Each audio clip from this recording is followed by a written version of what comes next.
helikopter.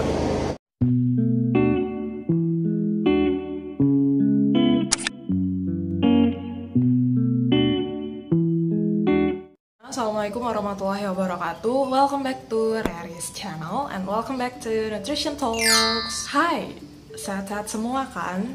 Seperti yang kita ketahui, bumi kita sekarang lagi diuji. Bismillah, kita doa terus semoga semuanya lekas membaik. Buat kamu yang harus kerja di luar, tetap semangat. Buat yang di rumah aja dan rebahan, boleh aja. Tapi jangan sampai otak kita kumpul. Kali ini aku mau bahas organisasi gizi di Indonesia. Check this out. Yang pertama, kita mulai dari organisasi paling kecil di sekitar kita, yaitu organisasi tingkat jurusan gizi. Tepat sekali, Himpunan Mahasiswa Gizi. Kalau di kampusku dulu sih namanya simpel aja, yaitu HMP Gizi UMS. Sedangkan di kampus semacam UI, dia punya AKG, dan dari UB dia ada Ormagika, dan juga dari Unhas itu ada Formazi, ada Himagizi, HMJ Gizi, pokoknya macam-macam lah, tergantung dari kebijakan masing-masing himpunan gizi di masing-masing universitas. Selanjutnya akan aku sebut sebagai HMP aja ya.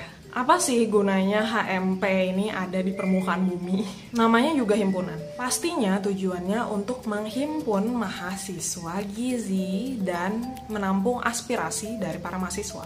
Biasanya HMP ini adalah sebagai penyalur pendapat.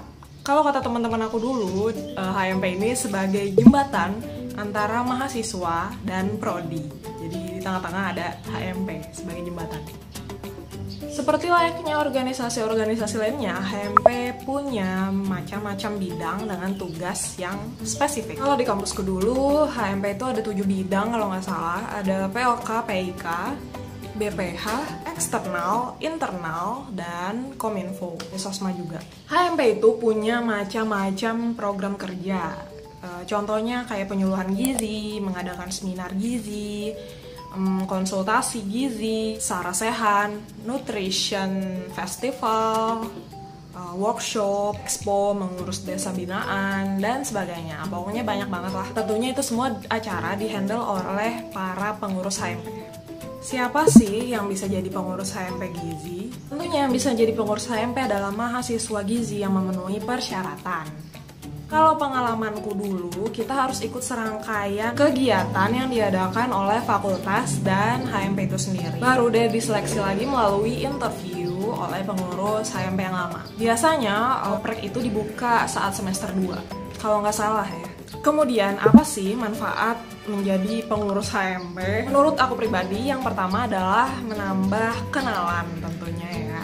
Bisa cutting maupun dating. Misal ya, kita kenal cutting nih, terus kita kesusahan saat perkuliahan, kita bisa tanya ke dia, bisa minjam buku, bisa minjam soal UTS tahun lalu atau soal UAS tahun lalu ya kan. Secara cutting kan udah melalui apa yang belum kita lalui kayak gitu. Dan kalau sama adik tingkat, kita bisa beramal, sharing apa aja yang telah kita lalui kayak gitu. Manfaat jangka panjangnya, kita kan nggak tahu masa depan ya, kita nggak tahu teman-teman kita nantinya jadi apa ya. Kalau pada sukses kan jadinya ikutan senang, ikut bangga, juga jadi memperluas koneksi kita. Misalnya teman kita bisa ada yang jadi ahli gizi puskesmas sana, ada yang jadi kepala instalasi gizi rumah sakit ini, kan enak kan kalau ada punya urusan-urusan gampang. Next, manfaat yang kedua adalah kita bisa ikut kepanitiaan. Di kepanitiaan ini aku bisa jamin sih kita bisa belajar beragam soft skill dari yang sepele sampai yang rumit.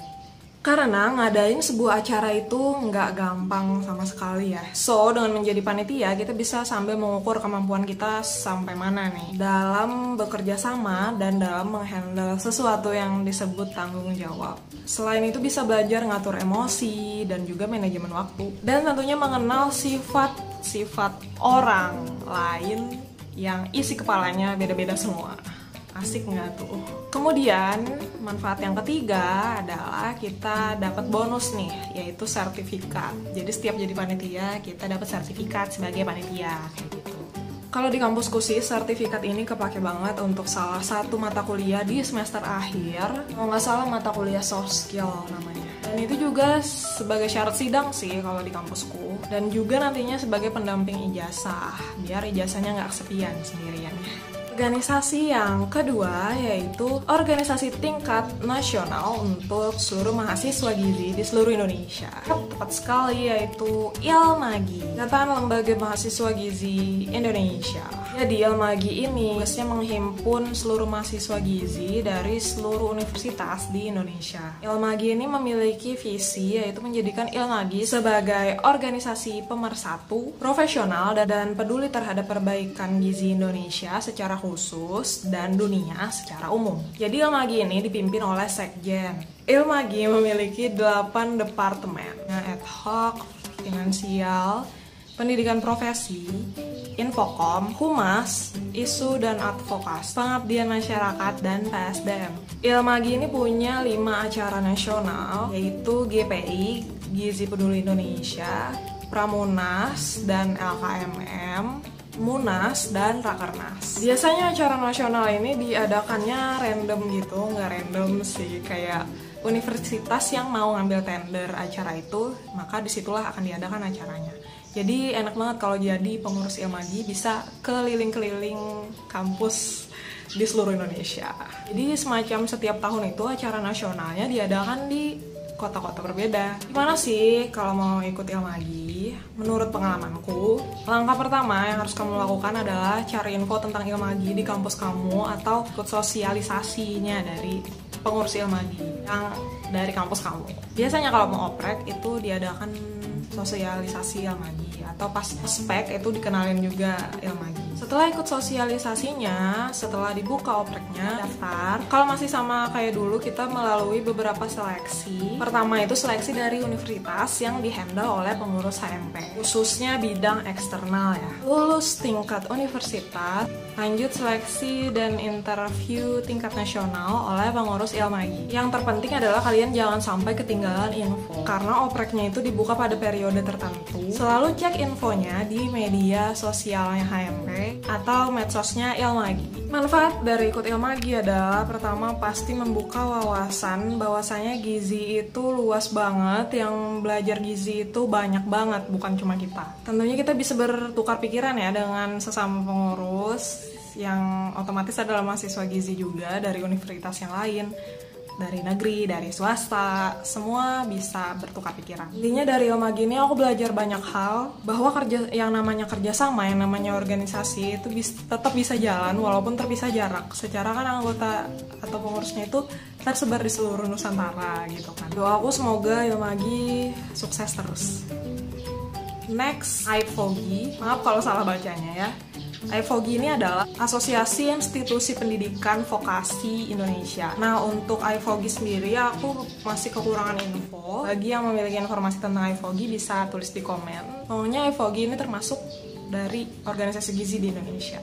Selanjutnya adalah Persagi, tekad yang bulat untuk menyumbangkan tenaga dan pikiran demi tercapainya kehidupan rakyat yang sehat, satukan dalam satu wadah organisasi profesi nutrisionis, dietitian yang disebut Persatuan Ahli Gizi Indonesia atau Persagi. Program kerja dari Persagi itu banyak banget, kalian bisa lihat di websitenya, tapi satu dia juga menghandle pembuatan KTA. Kalau kamu belum tahu KTA itu apa, atau kamu belum tahu STR itu apa, silakan nonton video aku ini.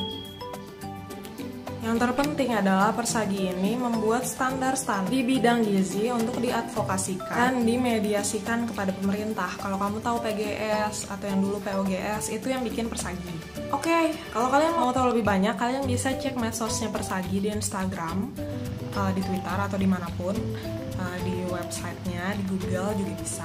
Next, AIPGI, Asosiasi Institusi Pendidikan Tinggi Gizi Indonesia. Di AIPGI ini merupakan sebuah forum kerjasama antar institusi pendidikan tinggi yang memiliki program studi gizi. Jadi tugasnya si AIPGI menawarkan institusi pendidikan tinggi gizi untuk menjadi institusi yang secara aktif meningkatkan mutu tridharma perguruan tinggi, terutama pendidikan gizi dengan manajemen profesional, mandiri, bervisi global, yang diakui secara nasional ataupun internasional. Kalian bisa kunjungi medsos dan websitenya ya.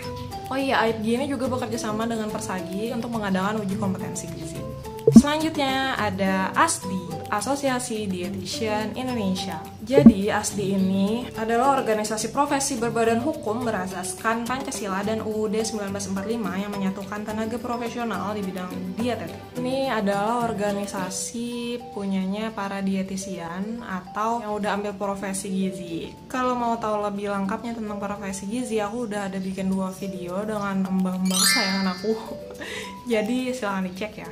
Ini adalah pergizi pangan. Jadi pada saat deklarasi pendiriannya, pakar dan cendekiawan yang terlibat terdiri atas para ahli gizi, dokter, ahli teknologi pangan, sosiolog, dan ekonom yang peduli pada pengembangan gizi dan pangan serta aplikasinya secara holistik dalam mengatasi permasalahan gizi dan pangan di Indonesia. Jadi pergizi pangan ini punya visi nih untuk mewujudkan kerjasama yang profesional dan komunikasi yang baik dalam pengembangan dan penerapan IPTEX, pangan dan gizi. Oke, next. Organisasi selanjutnya adalah ISNA, Indonesia Sport Nutritionist Association. Jadi visi dari ISNA adalah meningkatkan prestasi atlet dan meningkatkan status kesehatan dan kebugaran atlet secara khusus dan pada masyarakat. Jadi salah satu misi dari ISNA ini adalah menjadi mitra dari pemerintah dan swasta untuk mengembangkan dan mengaplikasikan gizi olahraga dan kebugaran di Indonesia.